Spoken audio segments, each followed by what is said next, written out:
house. This simple Victorian $4 insulation secret keeps homes warm without using any electricity. Modern heating systems are loud, expensive, and completely dependent on one fragile thing: electricity. But what if I told you, over 150 years ago, people were keeping their homes warm through brutal winters, without furnaces, without power, without gas, and for less than the cost of a coffee? And somehow, we forgot. Today, we're uncovering a nearly erased Victorian insulation method, a $4 secret hidden inside walls that creates what some engineers describe as a thermal vacuum. No moving parts, no energy bills, no dependency on the grid. And by the end of this video, you'll understand exactly how it works and how you can use it yourself. Let's start with a simple question. Why do modern homes lose heat so fast? You can turn your heating system off, and within hours your house starts to feel like the outside air. That's because most homes today are built with insulation designed to slow heat loss, not stop it. Fiberglass, foam boards, spray insulation, they all rely on the same principle: trapping air. But air isn't a perfect insulator. In fact, it's constantly moving, creating tiny convection currents that slowly carry heat away from your home. That's why your heating system never really wins. It just keeps fighting a losing battle 24/7, which is exactly what the energy industry depends on, because if homes could hold heat instead of constantly losing it, you wouldn't need to keep paying. Now let's go back to the 1800s. The Victorian era wasn't just about architecture and aesthetics. It was a time of intense experimentation in materials and physics. And during this period, builders discovered something strange. Certain materials didn't just slow heat transfer, they almost stopped it entirely. The secret? Or porous, mineral-based structures filled with microscopic air pockets. We're talking about materials like expanded clay, diatomaceous earth, lightweight ceramic aggregates. At first glance, these materials look simple, almost primitive.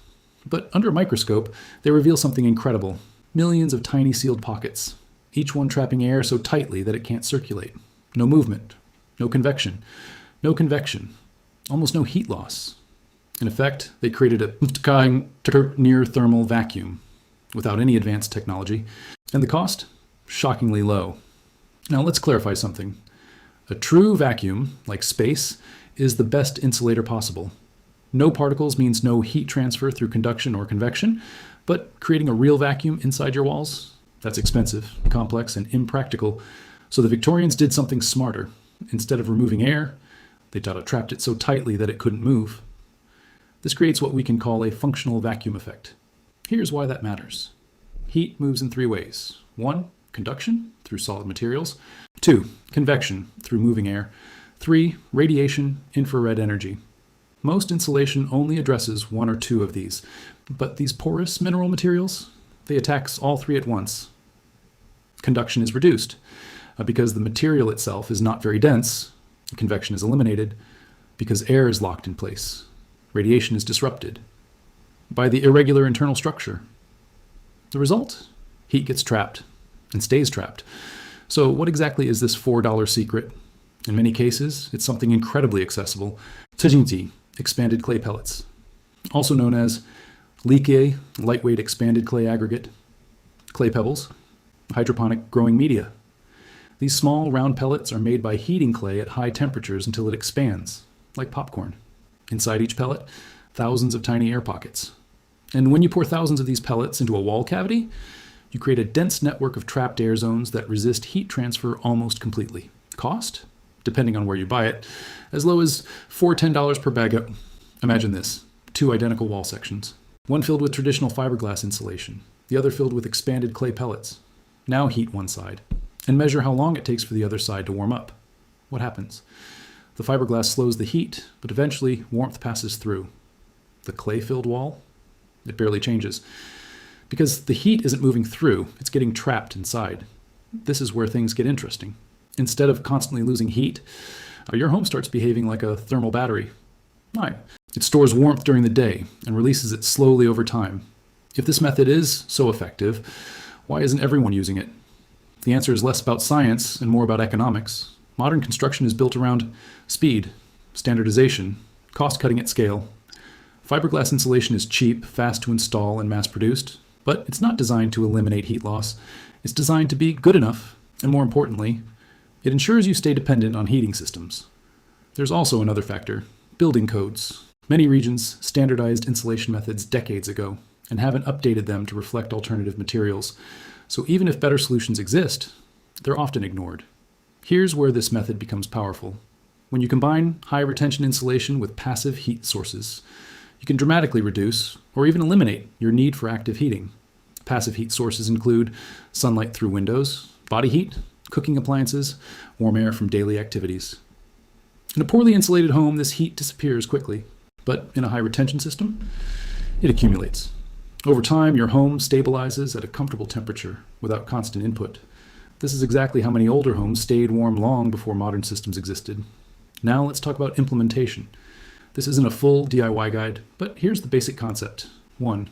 Access wall cavities through renovation or during new construction. 2. Create containment. Use breathable barriers or mesh to hold material in place. 3. Fill with expanded clay. Pour pellets into cavities. Ensure even distribution. 4. Seal gaps. Prevent airflow from entering the system. 5. Optional layering. Combine with reflective barriers for added performance. The goal is simple. Eliminate air movement. Because once air stops moving, heat stops escaping. Now, let's be real. This isn't magic. There are limitations. It works best in well-sealed homes. It doesn't generate heat, it only retains it. Cold climates may still require supplemental heating. Installation can be labor-intensive in existing buildings. But even with these limitations, the efficiency gains are undeniable. You're not replacing your heating system overnight. You're reducing how often you need it. This isn't just about insulation. It's about a larger pattern we keep seeing. Old solutions, quietly replaced by systems that require constant consumption. Instead of building homes that hold heat, we built homes that leak it and then sold the solution, monthly, forever. The Victorian builders didn't have access to modern technology, but they understood something we forgot. Paramos. The best energy is the energy you never have to use. Now imagine this. Energy prices rise. Power outages become more frequent. Grid reliability becomes uncertain. What happens to homes that rely entirely on active heating? They go cold, fast. But homes designed to retain heat, they stay stable for hours, even days. That's not just comfort, that's resilience. And suddenly, that forgotten 4 trick doesn't look so small anymore. So here's the reality. This isn't a conspiracy. It's not a miracle. And it's not new. It's a simple idea that fell out of favor because it didn't fit the system we built around energy consumption.